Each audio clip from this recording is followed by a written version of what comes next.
free agency. Shout out the Chiefs getting Hollywood Brown, Irv Smith, getting rid of MVS.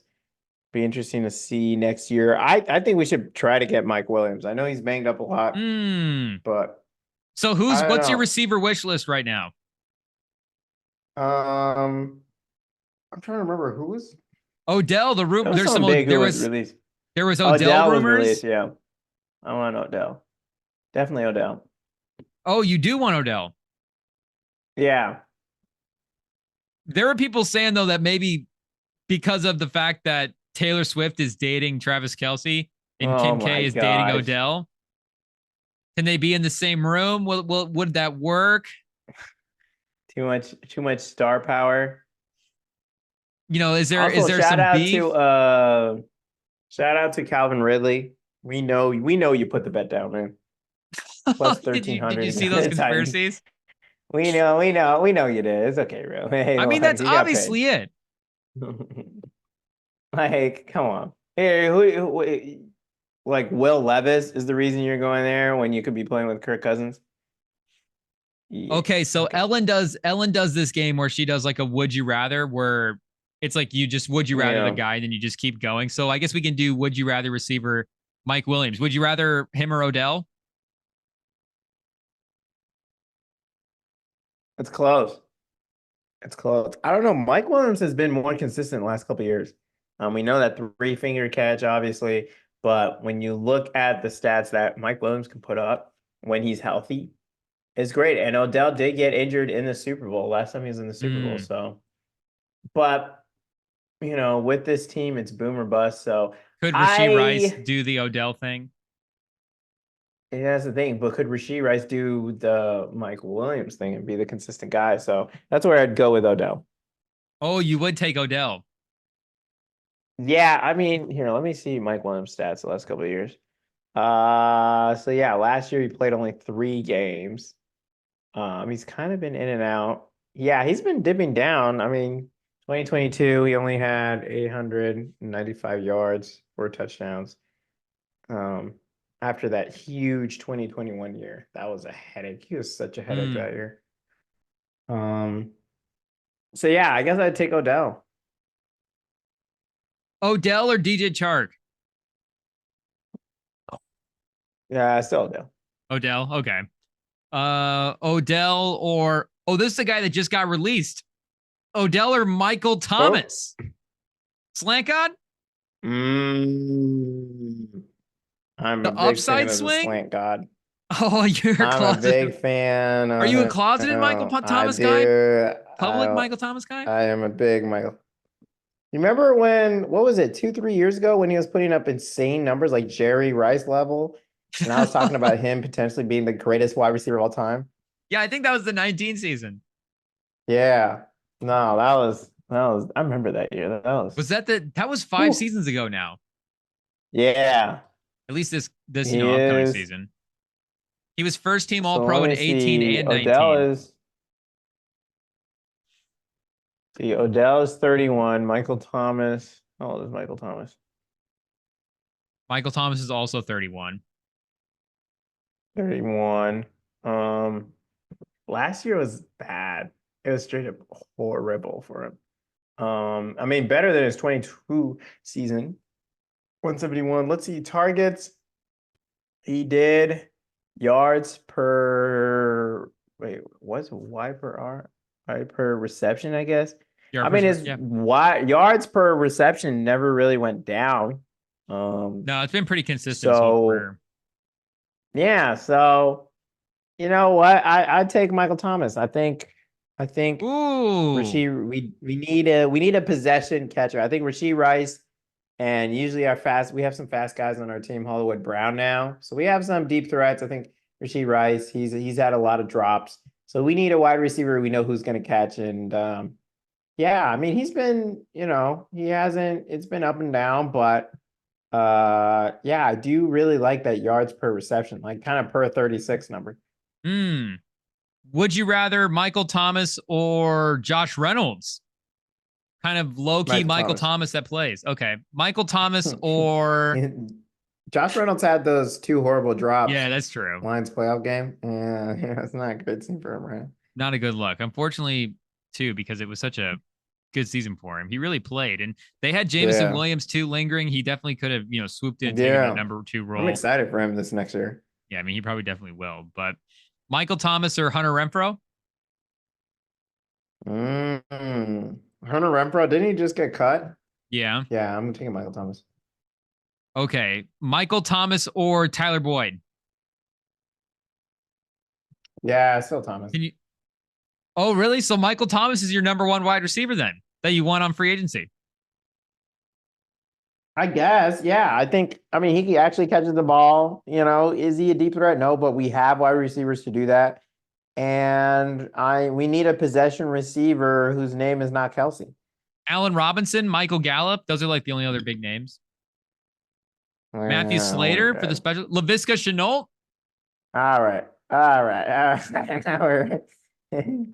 We're Chris scraping Conley? the Bring Chris bottom of the Conley barrel back? so hard. We're starting to get splinters here. Oh, KJ Osborne. All right. Anyway, so Oh, he's good. Nice. in other news, That's kind of decent. are we KJ Osborne. KJ Osborne is all right. Michael Thomas or KJ Osborne?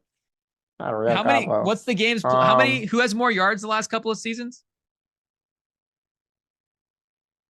I mean, but like we mentioned, he just got his targets like cut in half.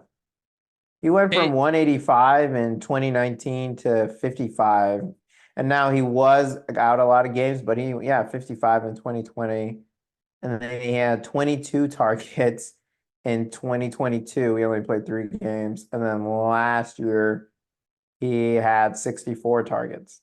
But through that, he's kept about the same yards per reception. I mean, his first 2 years it was 12, but now it's 11, 11, 10, 11. So, when he's catching, he's getting pretty much a first down every time. KJ Osborne's career yards per reception slightly higher. 80 plays.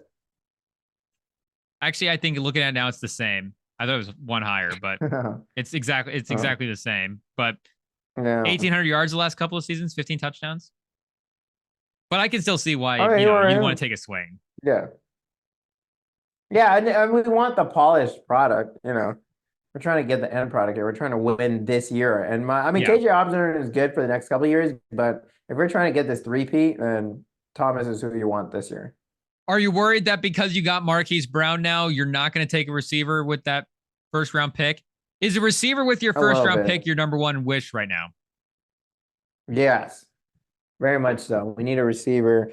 And Hollywood Brown has a lot of drops. And I don't want drop city again with Rice and Hollywood Brown. Now, shout out to Rice. He did show up in the postseason. I think he had the most yards as a rookie.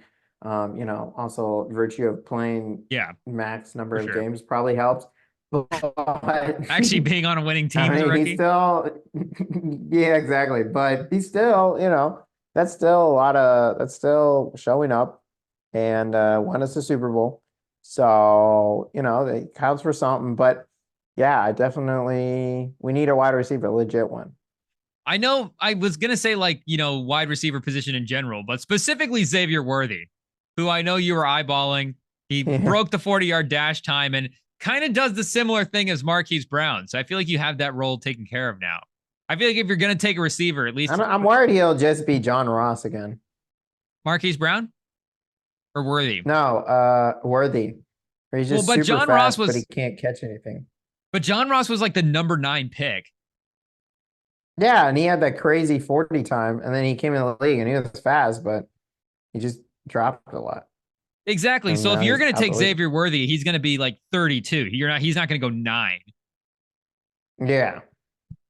I mean, he'll be fast, but I'm worried he'll be dropping just like these other guys. I mean, like we said, we need possession receivers. We need guys who can catch the ball because, I mean, we have the offense is confident enough and creative enough to not worry if we don't get a first down every time. Like, we'll be just fine. And so we need possession. We're not looking for the explosive plays because we have those players with Hollywood Brown now and Rashee Rice a little bit. I mean, be honest. You kind of like a rookie John Ross in this team. If you could bring him back in a time machine, John, I mean, he'd kind of be nice. Andy Reid offense? John, He wouldn't put him in a position to fail? I'm trying to see if we can get the drop numbers for John Ross for his career. So as a rookie, in the league 4 years. Oh, okay. So we do have some high drop numbers for John Ross. 12% as a rookie, 14% his second year, and then 14% again his third year. But that's only on 7 targets. Oh gosh, how do you even do that? What is an average drop rate NFL? So let's see what they say. So you said what was his drop rate again? Here, his second season in the league would have been his most usage anyways. His rookie season so for we got pretty similar. He was at 12 to 14%. Okay, so that's twice the average drop rate in the NFL. Whoa! Yeah. And I mean, it's just, yeah, I mean, 6.7 is about the league average according to NFL operation. So no, I actually don't want him. 6.7. That's what. Yeah, maybe take that back. But you know, if you could make it work with Kadarius Toney, I mean, he basically just takes the Kadarius Toney numbers. Oh gosh, man. We couldn't make it work with him this last year. He was a healthy scratch in the Super Bowl. It's, you know, he could have played, and we said, no, we don't want you. He probably could have played in the AFC Championship game. We just gave a bogus, answer. He claimed he wasn't injured. So yeah, 2019, he didn't get enough work to qualify amongst the leaderboards, but he would have led the league in drop percentage amongst receivers that year. Yeah. Deebo Samuel would have been third. He dropped a lot. No, but Deebo Samuel is huge, though. He's bigger. Yeah, and obviously he turned it around and made first team All-Pro. Yeah, just a little bit. John Ross never did, but John Ross's speed. I don't know. I trust Xavier Worthy's hands. We'll see. I mean, we'll see. But it's just when guys are usually that fast, they tend to not have to worry as much about their hands, and that's where like the best receivers in the league outside of Tyreek Hill tend not to be like the fastest guys. We'll look at Jamar Chase, Devontae Adams, Yeah, but is Jamar Chase's best skill running past guys or mossing them really well, which he does all Didn't the time. Chase have like a 4.340?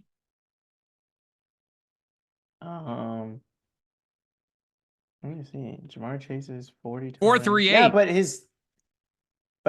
Yeah, for wide receivers, Jamar Chase is kind of flying. That's a lot. For wide receivers, I don't know. 4.22 was the record. I don't know. 4.38. That's sub 4.4. It's okay, but yeah, obviously for a normal human being, that's fast as heck. That's gonna be the headline from this. Sam says a 4.38 is okay. Let's see what we gotta look up. What was the average? I mean, we told the people we're journalists. This is what we do. We look at the numbers. We're journalists. We got to get the facts straight. Yeah, so 4.48. That's all wide. That's all 4.38. Okay, let's see. 4 wide receivers. But we're including, quarterbacks, linemen in that. DK Metcalf ran a 4.33. 4.38. Yeah, I'm not saying Jamar Chase is slow, but his skill that is used the most is mossing guys, is going up and getting the ball. And yeah, I don't, I'm not saying it's a bad time. No, yeah. Don't sit in here. NFL Combine best 40 times. Well, Worthy was the number one. I mean, he said a 4.38. Okay, so let's see where he would have ranked. I mean, he wouldn't have been like top wide receivers this year. he's not going to be like top 20 or whatever, because there's just a bunch of guys that, put up 4 threes and 4 4s, and you get the decimals, but Exactly. we're talking 4.38. Like he's fast, but like it's not like blazing speed compared to other guys, compared to a normal human being. Yeah, he's, ripping Slide into paint. our DMs. What 40 time do you have to be considered blazing speed? Is it sub 4.35? Yeah, like 4.3, I think 4.3. Sub 4.3. Yeah, like you're going 4.2 something, then So only yeah, only 6, 7, 8 guys in NFL history have blazing speed, or at least on the combine tracker. You have to be special speedster. You know what I mean? Like the point is that Jamar Chase, his best skill, I think is not his speed, which he has speed. I'm not saying he's not a fast guy. He's one of the fastest guys at his position. It's him and his great hands, being able to catch. And that is what the Chiefs need. We need someone who can catch. That is what we need. Did you want to give a statement about your Michigan basketball head coach getting fired after being the worst in the Big Ten, 3-17 in the conference record? I think only 8 wins on the season. After pretty much the fewest minutes logged of any Michigan season that I've watched all year, there was three wins all season for Big Ten play. I feel like that's got to be some kind of record, at least for, at least since I've been a fan. But I got to say, for recent history, this is got to be some kind of record. And there was a moment early on in the season where they were playing Long Beach State, and they were, I think, down at halftime. Well, they were up by 2 points at halftime to Long Beach State, and they ended up losing the game. And I remember watching the second half of that game, and that was basically the last time I checked in on Michigan basketball, because I was like, I just don't really see it this year. And I think you mentioned it earlier as well, too. Like, like going way back into the season where you were like, is this going to be the last time that, I think you were saying that we're going to be minus both of our coaches going into the offseason. And turns out we both are, which was a bummer, that because when we had Harbaugh there, it was like, okay, yeah, alumni guy. Obviously, he has the resume of a high profile candidate, but yeah, alum too, great Michigan quarterback, had success with his career as a player, and was going to be the coach, turn the team around, and he did, and won the national title, accomplished his goal. And that's what Juwan Howard was going to do. And this all goes back to the John Beilein thing as well, too, where you've got Beilein just kind of leaving unexpectedly for the NBA. And did he go to the Cavs or the Pistons? Right, I forget. I think he went to the Cavs. Right, he started in Cleveland. Yeah, he went to the Cavs. I remember that. And then he got like fired halfway through the season, and maybe then he ended up in Detroit. What was it, Polar Bear? Like the dumb plays he was calling, made treat him like little kids, and they're like, "What's going on?" I think they called his play Polar Bear or something. I remember, it's so dumb. It's such a random thing. So this really all is to blame John Beilein. I don't know if they can bring him back at this point, but Juwan Howard won Coach of the Year as well, too, at that, to start his career. I think he won it in 2021, and it honestly just never seemed like he was able to get the recruiting thing rolling. He did have one class where he was really able to recruit, and then a bunch of those guys went to the NBA. There was like some second round picks in there, and after that, he was never able to recruit at the same level. And then once Dickinson transferred away, Michigan fans were really looking at the roster like, oh, who do we have left at this point? And, at this, it turned around into a 8-win season. So, and for him to be a part of the Fab Five as well, too, like the greatest team in Michigan basketball history is, a bummer that the tenure had to end up this way. But if he did anything, he won Coach of the Year, which is good. And he kind of brought the Fab Five back together, because there was a moment this year at Ohio State. I don't know if they were doing that to kind of vie for his job a little bit and say, hey, we have this guy's back. He's our guy. But, Chris Webber, Jalen Rose, those guys haven't really been talking since the events of the, them being teammates and the scandal and all that stuff. And he kind of got those guys back together. So if anything, I'll take that as a win for the Juwan Howard era to get our legends back all on the same page. I'll take that anyways. That's fine. He'll take something. He'll take something. I mean, I guess That's good. that's I feel like something that's I didn't even honestly, think that's a about. win. I mean, I guess that's something I didn't even think about. You know, you guys losing both of your celebrity coaches. And now has the replacement been named already for the Michigan football guy? Jerome Moore. I mean, Jerome Warner, and then, you know, hopefully basketball they can find someone there. But yeah, I mean, is Michigan sports rebuilding now?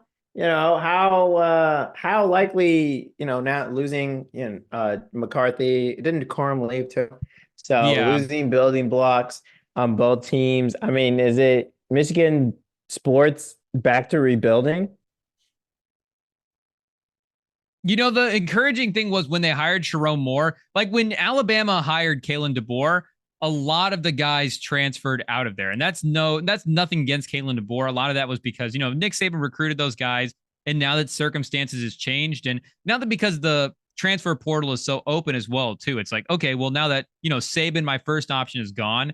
What was my second option? Can I be near family? Can I put myself in a better, like, are there other moves that I can make Yeah. with my career now that those options are available to me? So, you know, it's nothing against Kalen DeBoer that those guys were doing that necessarily. But when Sharon Moore was announced, it's not like the Michigan guy, it's not like the Michigan football team was losing a bunch of recruits and people were committing and stuff like the team still definitely rallied around him. I mean, he's a, you know, a homegrown person. He was the offensive coordinator, was the interim head coach as well, too, at various points for them when Harbaugh was suspended and out with various things. I know that, you know, they rotated several guys through there, but he was the main guy to fill that position. So the fact that the players themselves were seeming like they were, you know, obviously buying into Sharon Moore, and it seems like it was a pretty seamless transition at that point.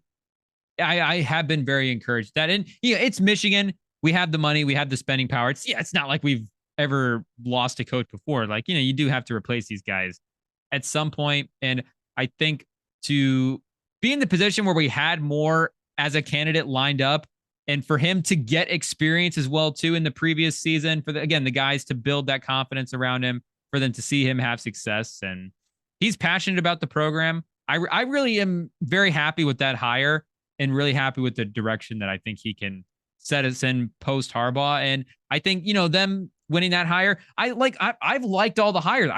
Did you like the Juwan Howard hire when it happened? Like, I liked it when it happened. I get it didn't work out, but it was a good move. So I think, you know, they've Michigan athletic department, the ADs, they've always made good moves when it comes to hiring these guys. You know, previously to Harbaugh, there was the Brady Hoke era, you know, following the Rich Rodriguez run, which was, you know, a little sketchy, but even Brady Hoke was, you know, one of the top coaching candidates at the time when his name was on the market. So another move that I think people gave a lot of credit to. So, you know, again, you never know. Is it always the first guy is always going to be a tough guy? But again, Howard was the first guy after Beeline. So do you think maybe the guy after Howard has it easier, right? Because now he's one removed away from Beeline, who was like the long established great coach. I mean, Beeline's like the best basketball coach in Michigan history, basically, besides, you know, Fisher. Yeah, I mean, I'm trying to think. Yeah, I don't know. Could you bring back Beeline? Like, what's he up to? I don't think so. I think Beeline might be out of the game, unfortunately. Is there somebody on the women's side they can bring in? Maybe. They might be able to. Can we bring in Don Staley? Bring in who? Oh, is that the coach? South Carolina coach? Maybe. They're the number one team in the nation right now. Do we just keep going South Carolina coach. Oh, I didn't hear the name. Oh, Don Staley? Yeah, Don Staley. Yeah. Would she leave South Carolina to be the Michigan men's coach? Another undefeated season. Becky Hammond? I don't know. Do we just keep going down the line with the Fab Five guys? Do we just go like Jalen Rose?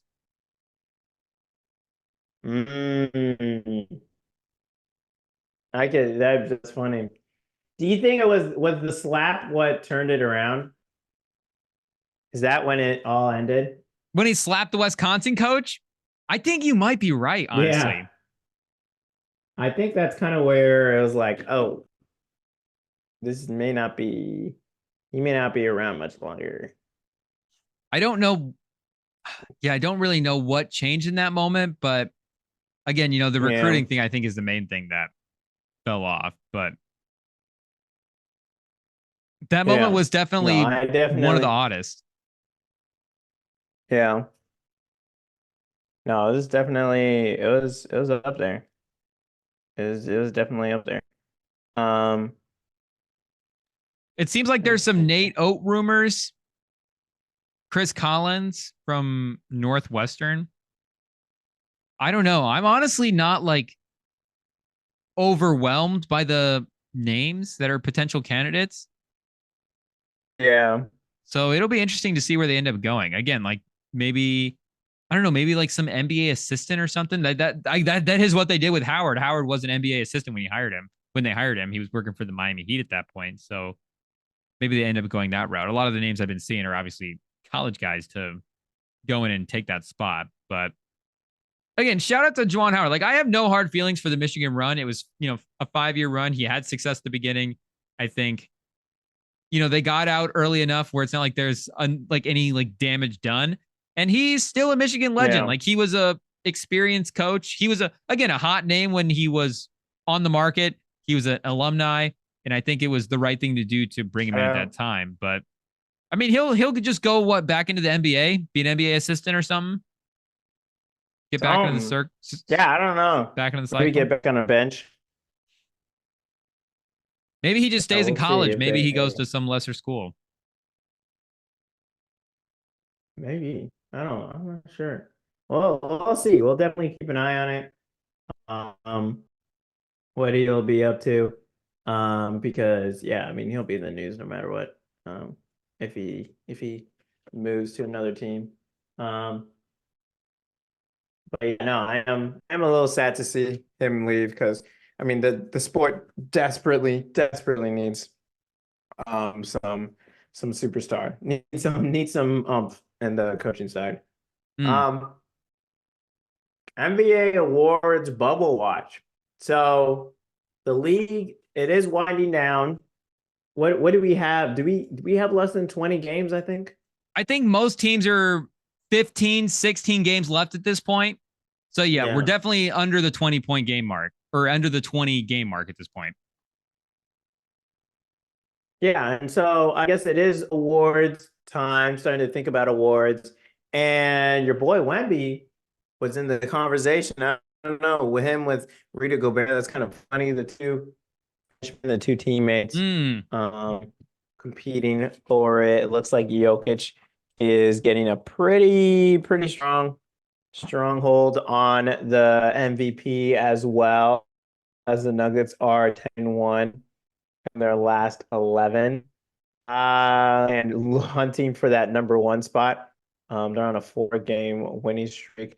Uh, Rem, what award are you most thinking will be most competitive this year? I don't know. Is Wemby, and I know obviously you're biased and you're gonna say Wemby Mm. should be Rookie of the Year, but you know, what awards can Wemby be actually in the conversation for?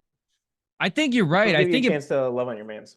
I think it might be defensive player of the year, right? Because like you said, MVP is kind of locked down, rookie of the year is kind of locked down. And what we're going to do is with the NBA participation award, there is, now with the all NBA, there's like stakes now for these guys with games played. So we want to kind of go Yeah. through and see, who's on alert for crossing that 65 game point threat or that 65 game threshold for the awards. On FanDuel right now, Gobert's kind of like a big lock for defensive player of the year. So I don't know, clutch player of the year. Yeah. We got Mm-mm. DeRozan is the favorite right now. So maybe that's the most competitive. Yeah. What was that overtime comeback I that think he just so. I think had? this might be recency bias. Yeah. Yeah. No, I mean that overtime comeback definitely helped his cause. Um, but I mean, what do you mean? I mean, Wemby, his production has really started to improve this last couple games. I mean the maybe it is also a little recency bias to give him some of the awards since he's it's been Mm, the last 30 games that he's really started to show himself. Like shout out to him, obviously. yeah. He just needed like an actual season to get right, which is not insane to need. Um, but yeah, I didn't. Let me see if we can pull up some other NBA awards. What's his name? There was a player who was out for All NBA. Was it Donovan Mitchell? He can't get So the All NBA anymore. So that's the big one is Donovan Mitchell's now. Can you double check and see what that injury, like what the timeline for that injury actually is? Because the news Yeah, is that due to the injury that Donovan Mitchell has now sustained, he's not going to be able to cross that 65 game threshold.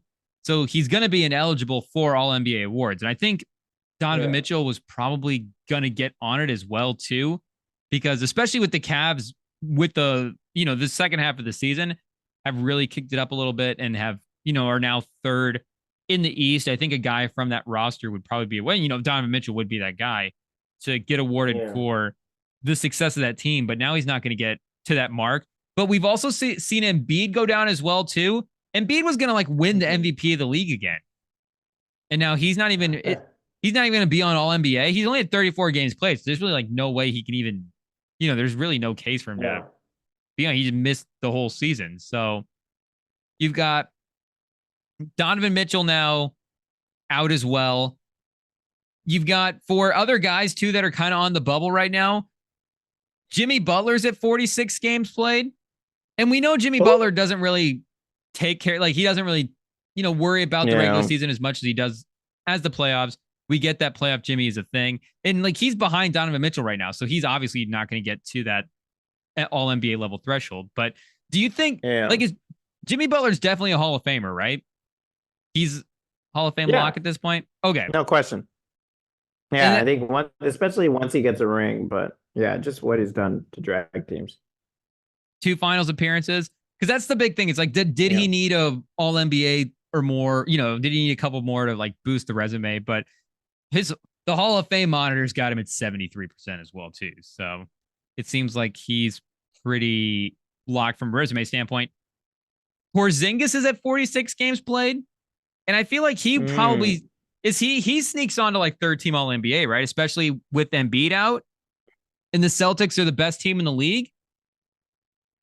mm. Would he have gotten the other Celtic all Porzingis NBA on All spot NBA. That's crazy. if he had been healthy?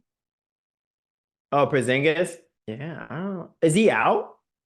Is he out for the running He's for only at his being 46 injured? games played right now, so he's not going to make it.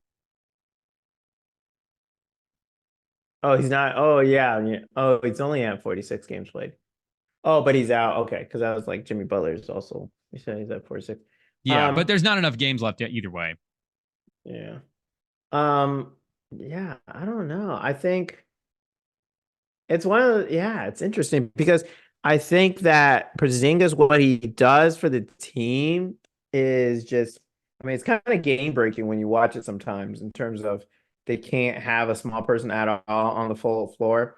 Mm-hmm. And while he may not be one of the three best players on his own or one of the 15 best players on his own in his role, he definitely gets close. I think that's where you get into top 20 of him playing his role, how well he plays it. Um, I think that's where you can make an argument. But in terms of actually putting him in there, I would. But I think I think in terms of role players, he'd be on my first team. First team all role player, first team all Robert Ory. Yeah, Do we need to do a first team exactly. all Robert Ory for the season? Is Porzingis too Yeah. good for the Robert Ory All Stars? Because No, Porzingis he's in there. is. Also, Norman Powell, throw him in there. Oh, He's see, so Norm good. Powell is definitely in there because Yeah, Norm Powell's not going to like be an All Star. But again, we're talking about Porzingis for All exactly. NBA. I don't feel like Ori was ever an All NBA guy. I don't think Porzingis has ever been an All NBA guy. Not even like a bubble All NBA guy. No, I feel like he was lingering there last no. year with the Wizards. Really? Yeah, if, you know, Really? Wait, just think third what he team. said. If there was a fifth team All NBA, he's on it. What? The fifth team All NBA. Okay, maybe That's he's in not the bad. top 20 players in the league. Like I mentioned, he might be in the top 25 players in the league. I could see that argument, but not third team All NBA.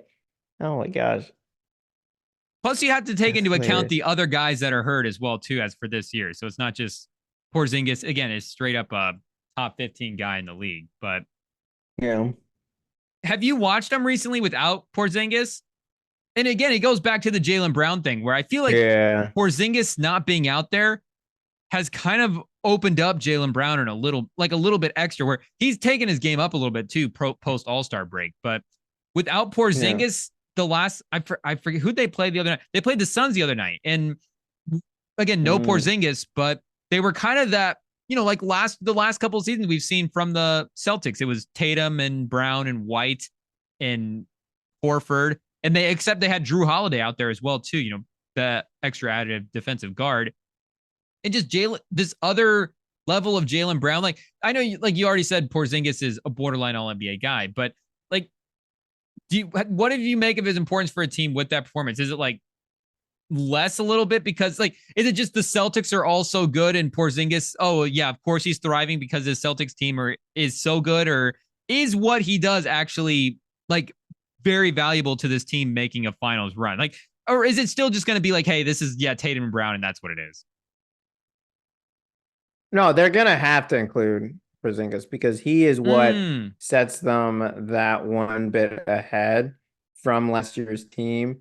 I think the problem with Jaylen Brown and Tatum last year is you could see that they had their offense bogged down. They were kind of predictable. Like it was just tough. And now you see adding players like letting Derek White lose, letting Porzingis shoot, letting these other players play is gonna be what they're gonna have to need to win. Because if it comes down to a close game, that's when they're gonna lose. That's when they're gonna get done in. And as much as I love Tatum, that has been his downfall is those clutch numbers. And so that's why you need the whole team to be playing well, to really have a chance at making it to really have a chance at making it to winning the finals and making it to the finals because just you two has been good. It has been really great. I mean, they made it to consistently to the conference finals, maybe not every year, but every other year at least. And now to have uh and now to add these pieces, there's a reason these pieces were brought in, and that's to to open up your offense I think it's similar to like having Aaron Gordon on the Nuggets, where mm. he may not be the most important player, but the role he plays, because he plays his role so well, it just breaks the game for the Nuggets in clutch time because it allows Jokic it opens up his shot and creates misdirection. And, when Aaron Gordon's hitting those threes, he's pretty much unstoppable. But, we saw we saw Gordon with his own team. We saw how that went, and we saw Porzingis with his own team with the Knicks, and we saw how that went. So but once you involve them, that's when it's really useful, and that's why we see Derek White and Porzingis pick and roll is so efficient. Um, so I think they have to involve him because I mean, why else did you bring him in? And I know his stock seems like it's at an all-time high right now. And there like have been points in the season where it seems like he's like the second best player on the team, but like the recent run for him, he didn't play at all in that 52-point win against Golden State, and then played the next two games where they have that 1 point loss against Cleveland. That's kind of a collective fourth quarter thing, and then the 6 point loss to Denver, and then he's missed the last four games where they've won by 10 at Phoenix, 22 at Portland, 16 at Utah, and then 15 again versus Phoenix in Boston. And that Denver game was interesting because, I mean, like, the thing is, he shot poorly, So it's like, okay, if Porzingis is Yeah. hitting shots and now Jokic is stepping out and guarding Porzingis and you're spreading the Nuggets out, what does that look like? But, especially with him shooting the way he did, it's like, okay, this team really is going to be Brown and Tatum. And if it's Brown and Tatum, like you're saying, they made it to the finals, but they weren't quite able to get over that little bit of a hump. So they're definitely the favorites in the East right now, and I would have a hard time picking against them. But it's not the Nuggets. I think everybody's picking them to win the finals right now. But I think you bring in Porzingis to help against Jokic, and I don't know if Porzingis helps you against Jokic. So I think you're again back to Tatum and Brown, and I think you're in the same spot where you were, last season and the season before that in the finals. And I still think, again, yeah, Denver is at that point, again, the number one team in the league. But I don't know if Porzingis helps them as much in that Jokic matchup as they would like specifically. Because I get that he kills the small guards, and that's a good thing. But, I mean, they need him to beat Jokic. And I don't know if he's going to give them the edge in that matchup that they need. Yeah, I don't. Yeah, I think. Yeah, I'm trying to think. Yeah, I'm blanking out, but yeah, I didn't have much else to say. I don't, I really do think the road goes through Denver, and and I think that's something we saw with Denver versus Celtics. Even no matter how many pieces the Celtics have, the Denver offense is just so good, and now Yeah. with explosiveness from the bench, from the people they draft, it's pretty tough. We could argue all day about how useful Porzingis is, but then when you see how the teams match up against each other, sometimes it wonders if it matters at all. Does any of it matter? When you look at the end result, I mean, are they just the Nuggets gonna just come out here and stomp everyone? And Yeah, probably. yeah, I think it's starting to look like it, yeah. But I mean, we'll at least try to think of something else. But unfortunately, that Nuggets, like we said, that Nuggets Celtics matchup was definitely discouraging in the top five, just in terms of other fans in the league or trying to win the title this year. I think, the Phoenix matchup is like there's some big matchups here coming down the stretch. But I think with Jokic playing at the peak of his powers right now, I honestly don't even know. Is Boston the number one team that can stop him, or is Giannis in Milwaukee, like if they can get their stuff together, is the peak version of that team more capable of stopping what Denver could do? Wait, can you repeat that one more time? Who do you think right now at their peak is most capable of stopping Denver? Is it Boston, or is it actually somebody, like what if Milwaukee, like the absolute peak version of Milwaukee, like is Giannis and Dame, like maybe they're not able to achieve that, but is there another team that could, really get hot down the stretch? And, the East, it wouldn't be until they're playing in the finals, but is there a peak version of another non-Boston team that you could see beating the Nuggets? Pushing them to 7? I don't even know. I don't even see any other team beating them. Yeah, I don't know. I probably would say that the Celtics probably are up there. Just That's Dame still the on best defense matchup. is kind of horrible. Yeah, Dame on defense is going to be the downfall of the Milwaukee Bucks because it's bad. It's bad. And the Denver Nuggets are so good at finding specific matchups and exploiting it, are finding different ways to exploit an offense. And they're gonna pick on Dame. I think they don't care. I mean, it's one of those things where we'll just keep going at them. And when you look at what the options are for the Nuggets, you have those, Derek White is still a good defender. We all know Drew Holiday is a defender. And you have Tatum and Brown, and then you throw in Al Horford, who has been solid on defense, or Porzingis, and the guy he's not going to be a minus on defense. So I would say that, yeah, it pretty much, I mean, obviously Giannis is the best defender out of those two, out of those teams, between those two teams, but I would still probably put Celtics above them. Milwaukee lost to Denver by 6 earlier in the season. Giannis was 11 for 19 from the field, 29 points, 12 rebounds, a block, 4 assists.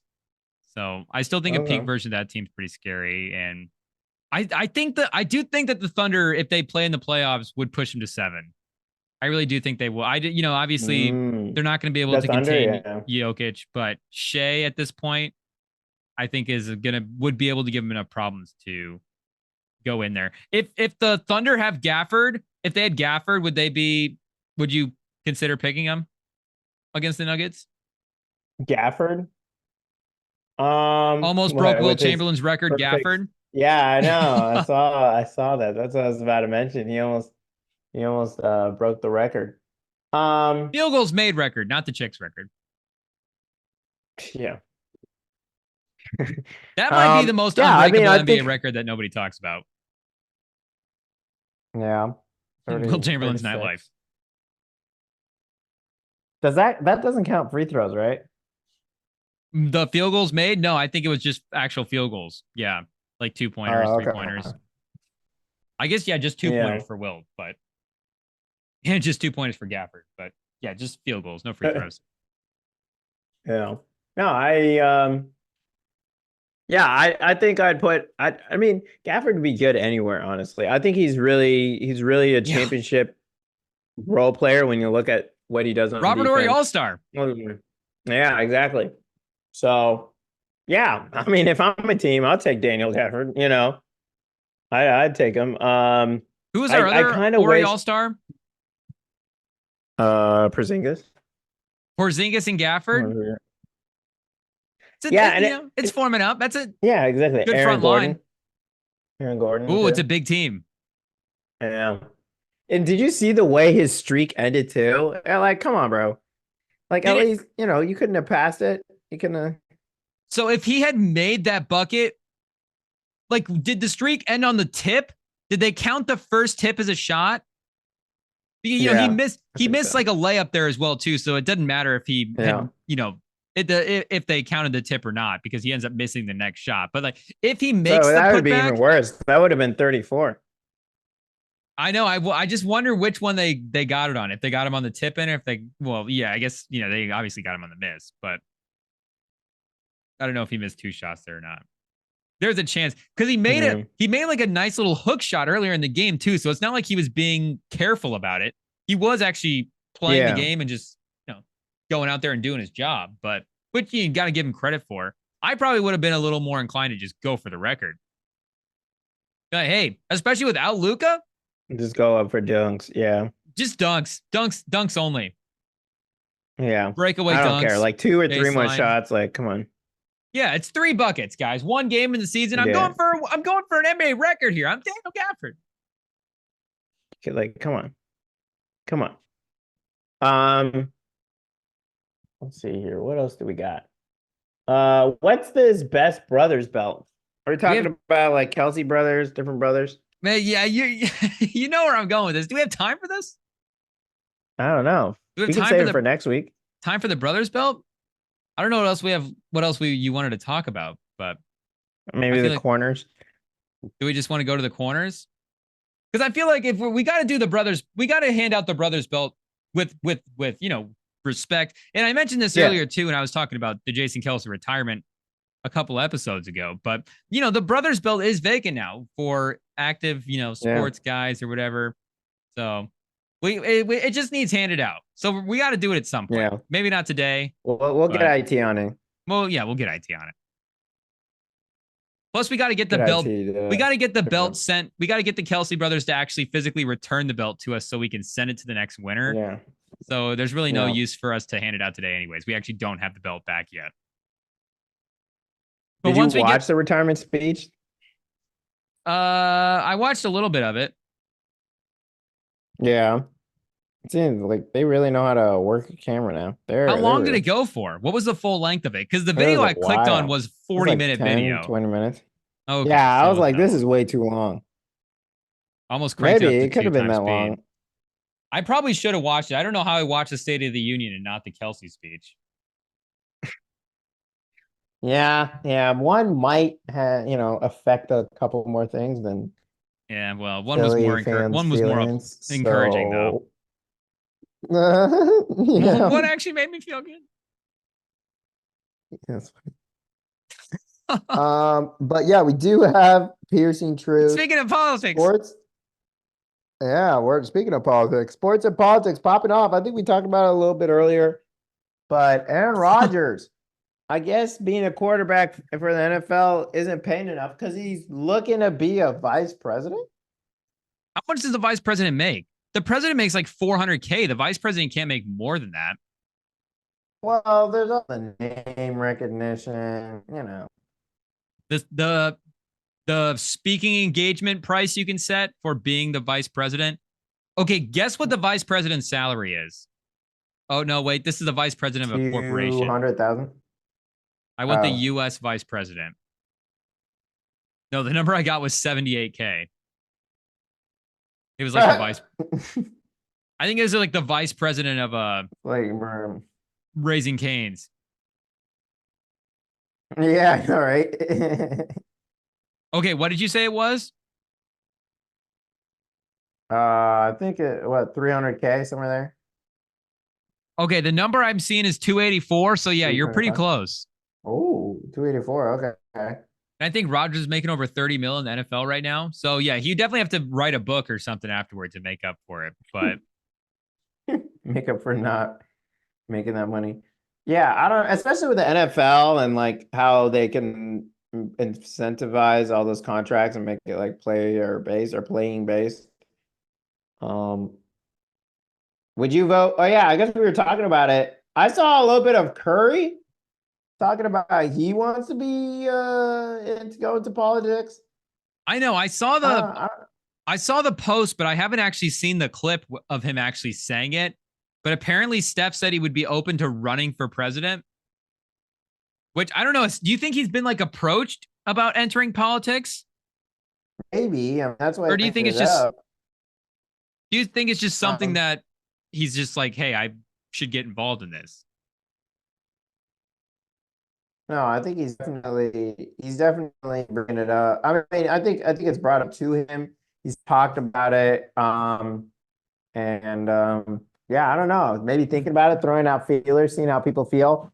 Oh, let's instead of saying who we would vote in the league, because I think most guys I'd consider voting into office. Who wouldn't you vote to be president of the United States besides Draymond Green? Would you vote Draymond Green?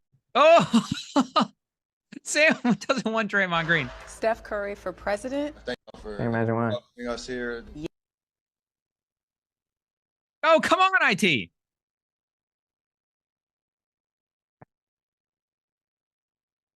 X. Somebody plug in the Ethernet.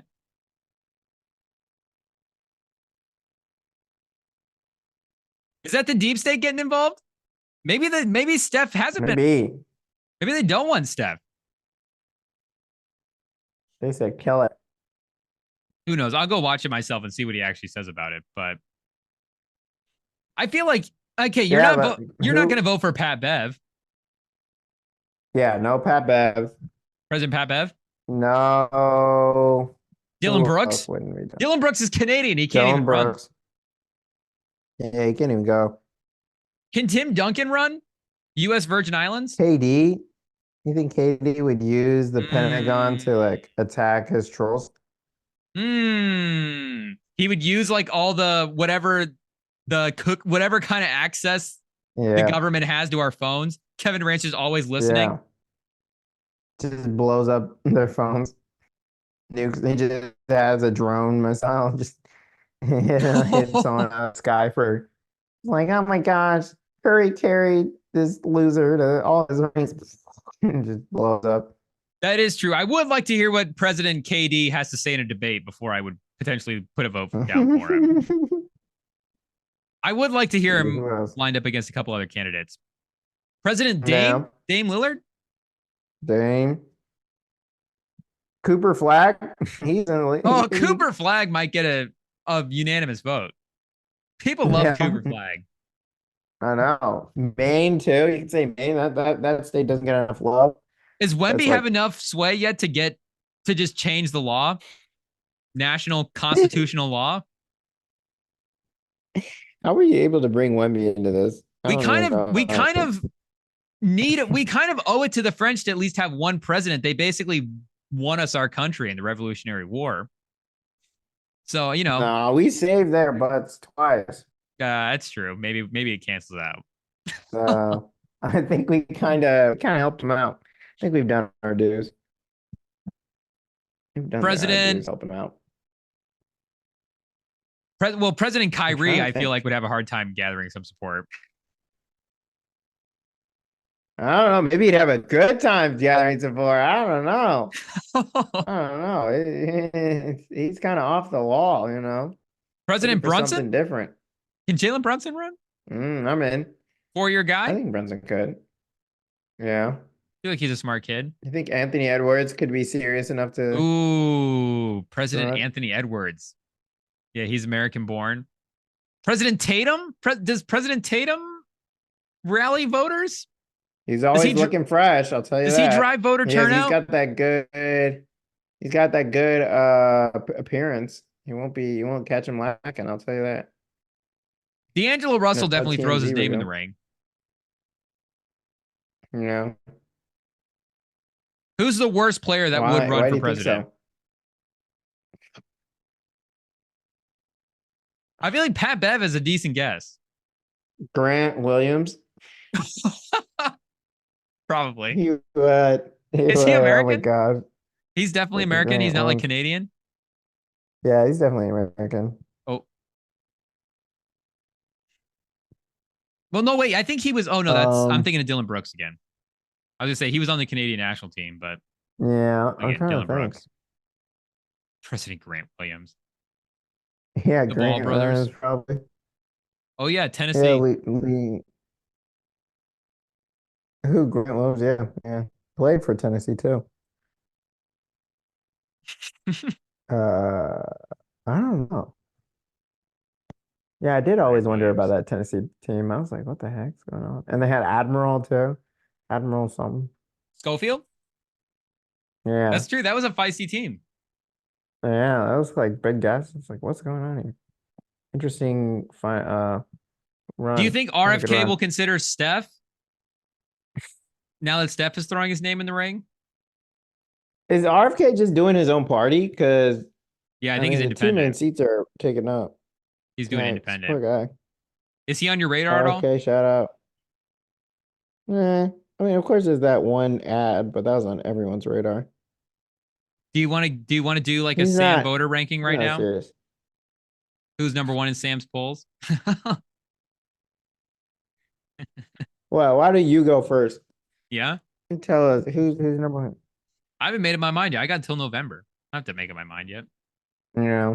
I will say okay. I'm a little shakier on RFK than I was before after the Aaron Rodgers announcement.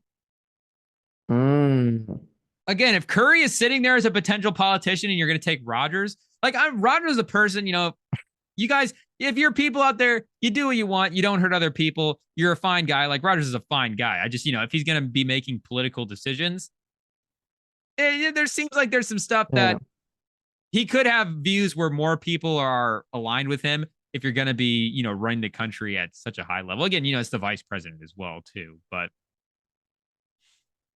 for RFK to go Rodgers, I mean, I was going to say, is that like the Kyrie of the NFL? But they're all their own individual. Pretty close. So, yeah, but you get what I'm saying. I mean, they're kind of, that's not far from it, though. Just doing their own, like, medicine, doing their own stuff. And it's not far from it. Maybe Rodgers is the only active player that would actually do it, though. I don't know. President Peyton Manning, VP Peyton Manning? Bro, did you see him and Kelly Clarkson are announcing the opening ceremony? For the Olympics? Are we just throwing names at it? Yeah, because he's an athlete and he'll know what they're feeling. Peyton Manning, yeah. Peyton Manning is pretty famous. I don't necessarily have a problem with that one. And again, like you're saying, he's an Olympics, athlete, but American athlete. I'm zagging. He's not that kind of athlete. Like, what is he? What kind of Okay, so analysis is he supposed to who's your give at the announcing opening tandem? ceremony? Who's your announcing tandem for the opening ceremonies? Give me Michael Phelps. Like, what is he doing all day? You Yeah. know, Simone Biles. She's still doing stuff. She might be actually in the ceremony. You know, So like there's Phelps got to and be Biles, people out you need a here. celebrity. You got to have an athlete and a celebrity. Who's your Kelly Charles Clarkson? Barkley. Oh, Like, that's a good one. give me some USA Yeah, basketball that's a guy. good Like, one. come on now. Also, did Shaq ever play Team USA? I've never seen Shaq in a Team USA jersey. I think he did, and him and Reggie played in like 80 something, maybe 90s.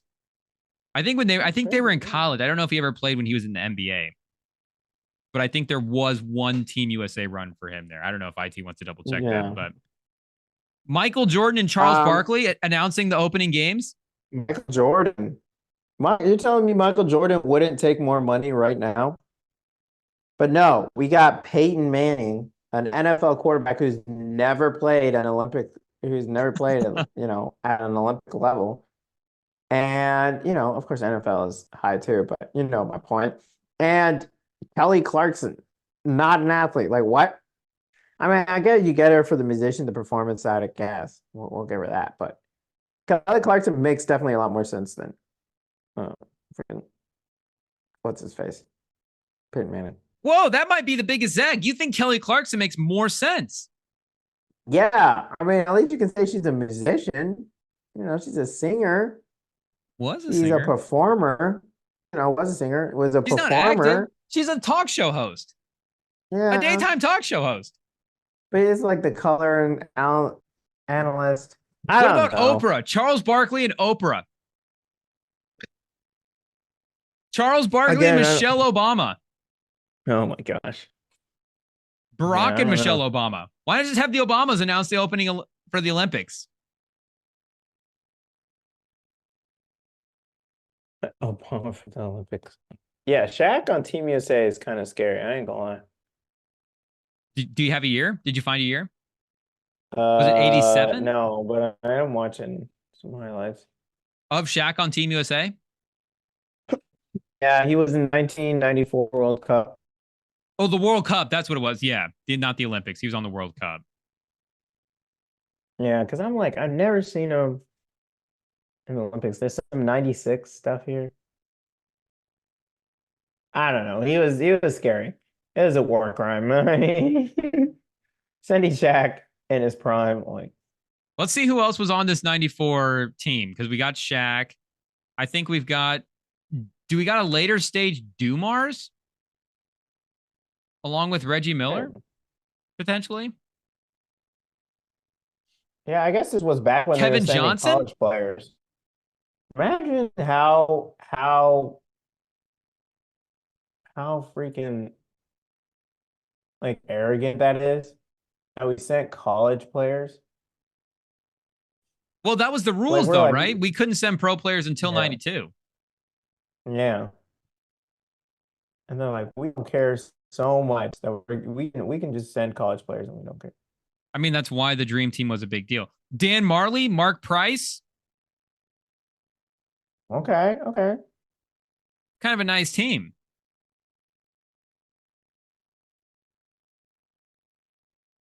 I'm excited for this year. Kyrie confirmed. For this year? Is he going to make the team? Yeah, I'm like, is he going to make it this year? Wait, did he get an official invite? I don't remember from the list or not. Exactly. Didn't he already play for Australia? Yeah, I don't know what the heck. Has anybody played for a country and then left and then gone back? I've seen it in soccer, where they switch countries. Yeah, but not in the Olympics. Yeah. Okay, this is the 94 World Cup team. Reggie Miller, Mark Price, Dan Marley, Dominique Wilkins, Kevin Johnson, Shaquille O'Neal, Derek Coleman, Alonzo Mourning, Joe Dumars, Larry Johnson, Sean Kemp, Steve Smith. They got gold. Steve Smith, shut up. Yeah, they're fun. Sounds like they were just fun.